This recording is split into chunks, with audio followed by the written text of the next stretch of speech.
Good morning, everyone. So glad you could join us for coffee. Uh, my brother and I are here in Tucson, Arizona. We just finished a wonderful parish mission in California, and we're heading to separate missions from here. But we stopped in Arizona to see our sister because she just got home from the hospital from another surgery. This one was her second knee replaced. And so we had a few days before my brother, heads to Kansas City and I head to Pennsylvania. So it's good to be with you again. Once again, I always hope you had a nice week and a nice weekend. I ask you to continue praying for our retired Vincentians in Perryville, Missouri, and especially those in need of healing. And so I toast my cup of coffee to all of them. I'd also like you to pray for friends of the mission who are in need of God's healing. I'd like you to remember Karen and Lisa and Louise and Loretta and Nina. I remember Patty and Pat, Sharon, and Terry. Remember all of these people who are in need of God's healing. And I know you always pray for Bill and Brian and Clarence and Jack and Stan. And we ask you to continue praying for them. Today, February 26th, special day. I think it's National Pistachio Peanut Day. I think it's National Tell a Fairy Tale Day. It's National Levi Strauss Day.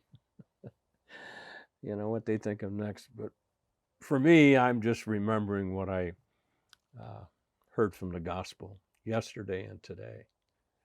Yesterday we celebrated the Feast of Transfiguration. And I was reading it and studying, and I see there's only like 3 times when in the New Testament where God spoke directly to people. And at the Transfiguration, when Jesus wanted to show his close friends, his apostles, that victory was there.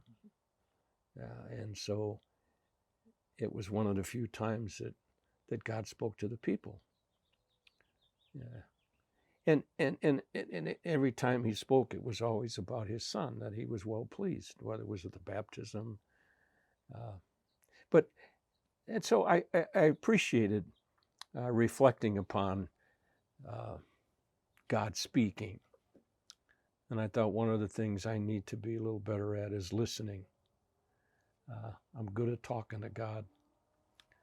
I ask him for a lot of favors often. And he expects that. But I got to get better at listening. And so I want to do that.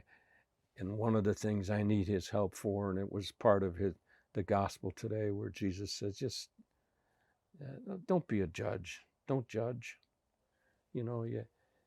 That's not what we should be doing. And at least that's not what I should do. And I know during Lent I'm working on a little bit. I know I've got to work on my patience, because my impatience turns to frustration, and the frustration turns to anger. The next thing you know, I'm judging somebody. So I'm working on that, and I understand God speaking to me about not being a judge. And so my reflection is to encourage you during the rest of Lent to work on those things that you need to make your life better. So my brother's here, and I thought he would like to share a few thoughts with you too. Lately, what I have thought about is that sometimes I say things and I don't have the full story. And I get most of the story, but I don't get the full story. A couple of times, like I'm at the airport and I see somebody getting on pre-board wheelchair, and I'm saying to myself, I'm not sure they're handicapped. They want to pre-board early, and I sort of say things, and I make a decision, and I don't know the full story. Who knows? Maybe she's got a real serious illness. Anyway, it's important that before I I say things or make a judgment that I get the full story. I'll tell you a story I read. During World War II, of course, everybody was fighting. All the countries in Europe were fighting. The United States were fighting Germany. So the Russians and the British and the French and the Americans, they would they pooled a lot of their resources to go after Hitler and the Germans. And I never forget, I read this story about the military police. They had a pool, they had Russian, Russian and French and English and American, and they were military police, and they were in charge of the pool cars for the military police. And in between their assignments, they would get together and they would share stories, and they would tell jokes and laugh and try to, lower the intensity. But the Russian never smiled and never laughed and didn't enter into the humor. And so one day they just challenged him, and they said, we tell stories and jokes, and you never do it. You don't add. You're always serious. And they said, where are you from? And he said, I'm from St. Petersburg. And of course, the rest of them said, well, St. Petersburg, one of the most beautiful cities in Russia. And the one American said, the only problem with St. Petersburg is that it's filled with canals and bridges and water everywhere. It's hard to get around. And he said, that's the only thing. And the Russian looked at the American and the other guys and said, St. Petersburg was built by people who told jokes.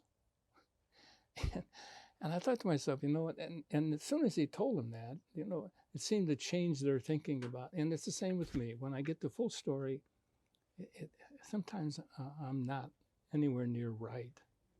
And I'm sure the Lord, and just like the Feast of the Transfiguration, we didn't get the full story. He appeared to 3 friends and showed them what it was like to be in heaven, but didn't tell them what it was going to be like so they could tell us. They don't get the full story. So my message for myself is that before I make a judgment or before I say something, I need to make sure I have the full story. And maybe that's what Jesus came to teach us. Don't judge people by the cover of the book. Make sure you know what's inside. As we always end these video chats, it's always good to pray in a special way, a special prayer for people, for miracles, and for people you love. So please join me as I say our special prayer. Divine Savior, transform me into yourself. May my hands be your hands. May my tongue be your tongue. Grant that every faculty of my body may serve only to glorify you. Above all, transform my soul and all its powers, that my memory, my will, and my affections may be the memory, the will, and the affections of you. I pray you to destroy in me all that is not of you. Grant that I may live but in you and by you and for you, that I may truly say with St. Paul, I live now, not I, but Christ lives in me. Hey, thanks for listening. Make sure you catch Bob next Monday. He'll be in Pittsburgh. I'll be in Kansas City. We're both doing parish missions, but he'll have his video in the morning. God bless you.